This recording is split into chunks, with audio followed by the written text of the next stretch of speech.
सुबह के 9:30 बजे थे। सर्द हवा हल्की हल्की चल रही थी, लेकिन शहर के इस भीड़ भाड़ वाले बैंक में गर्मी जैसी हलचल थी। काउंटर पर लोग लाइन में खड़े थे। किसी के चेहरे पर परेशानी, किसी के माथे पर सिकन थी। तभी दरवाजे से एक बूढ़ा आदमी दाखिल हुआ। सिर पर सफेद टोपी, कंधे पर फटा पुराना झोला, पाँव में चप्पलें तो थी, लेकिन एक पट्टी गायब थी।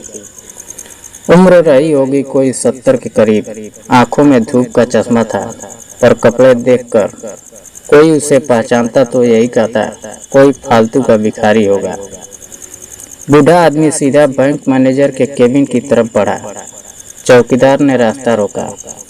कहाँ घुस रहे हो बाबा, लाइन में लगो पहले। बुढ़े ने मुस्कुराकर कहा, बेटा, बैंक मैनेजर से जरूरी बात करनी है, 2 मिनट लगेंगे बस। चौकीदार हंस पड़ा।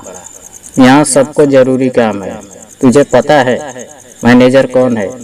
तेरा क्या काम है उससे? तभी एक ग्राहक बोला, इसकी शक्ल देखो, झोला भी फटा हुआ है, लगता है किसी एनजीओ से पैसे मांगने आया है। कुछ लोग मुस्कुराने लगे। बैंक के एक कर्मचारी ने चुटकी ली, लगता है चाय नाश्ते के पैसे मांगने आया है, सीधा मैनेजर से कहेगा 2000 दिला दो साहब। लेकिन बूढ़ा कुछ नहीं बोला, उसी मुस्कुराहट के साथ वहीं खड़ा रहा। मैनेजर ने जो अंदर बैठा था खुद बाहर आ गया। क्या बात है बाबा, क्या चाहिए?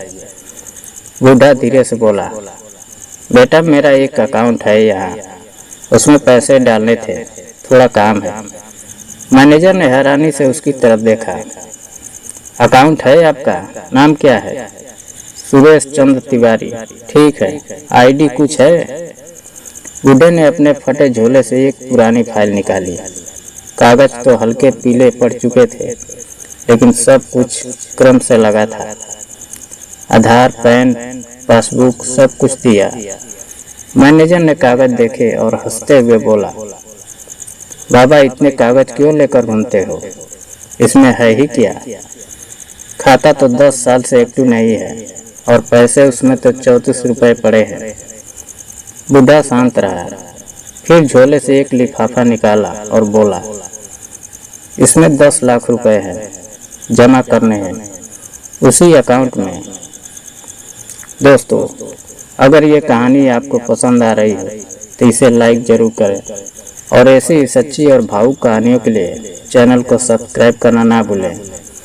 आपका एक क्लिक हमें और कहानियाँ लाने की ताकत देता है। किसी को यकीन नहीं हुआ कि इस फटे झोले में इस पुराने बाबा के पास सच में पैसे हैं। मैनेजर ने जैसे मजाक में पूछा, बाबा मजाक कर रहे हो, नकली नोट तो नहीं? बूढ़ा बोला, जांच लो बेटा, हर नोट असली है, अगर झूठ हो तो पुलिस बुला लो अभी। मैनेजर ने कैशियर को बुलाया। लिफाफा खोला गया। एक एक नोट मशीन से गुजरा, सब असली, पूरे 10 लाख रुपए थे। अब जो हंस रहे थे उनकी हंसी गायब थी, जो कह रहे थे भिखारी है उनकी नजरें झुक गई थी। मैनेजर थोड़ा शर्मिंदा हो गया, पूछने लगा, बाबा ये पैसे, इतने पैसे कहाँ से आए? बूढ़ा मुस्कुराया, ये कहानी थोड़ी लंबी है बेटा, लेकिन सुन लो, शायद समझ आ जाए। इंसान को कपड़ों से नहीं आंकना चाहिए। मैं एक वक्त में शिक्षक था, गांव में पढ़ाता था, मेहनत से, ईमानदारी से। उसका एक बेटा था। मैं अमित, तेज दिमाग, होशियार। जब 10वीं में टॉप किया तो मैंने बैंक से थोड़ा कर्ज लिया पढ़ाई के लिए। दिल्ली भेजा उसे, उसने इंजीनियरिंग की। एक दिन वो बोला, पापा अब जॉब मिल गई है अमेरिका में, 2 साल में बुला लूँगा आपको। मैंने सोचा यही तो सपना था मेरा, लेकिन फिर 2 साल 4 साल हुए, अमित नहीं आया। उसका फ़ोन आता था महीने में एक बार, फिर धीरे धीरे वो भी बंद हो गया। लोग कहते हैं तेरा बेटा तो गया, तुझे भूल गया बाबा। मैं चुप रहता, अंदर ही अंदर रोज रोता, लेकिन उम्मीद नहीं छोड़ी। इस 10 सालों में मैंने खुद को साधारण बना लिया। गांव से निकलकर शहर आ गया, यहाँ तहाँ छोटे मोटे काम किए, मंदिर में घंटी साफ की, स्कूल के बाहर बच्चों को सिखाया, थोड़ा थोड़ा पैसा बचाता रहा। मीत के लिए हर साल अपने जन्मदिन पर बैंक आता था। उस अकाउंट में 1 रुपये 2 रुपये डालता था। सोचता था जब बेटा लौटेगा तो कहूँगा, बेटा तेरे नाम पे मैंने एक खाता संभाल रखा है।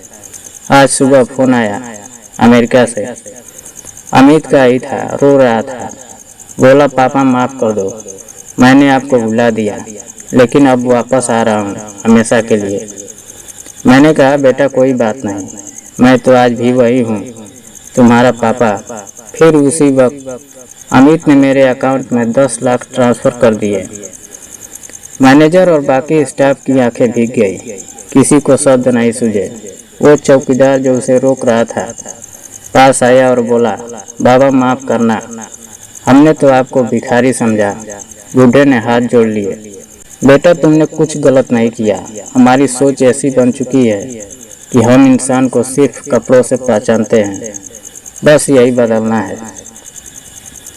कहानी खत्म नहीं हुई थी। बूढ़े ने बैंक मैनेजर से कहा, अब मेरे पास ये पैसे हैं, लेकिन इन्हें संभालने की जिम्मेदारी तुम्हारी है।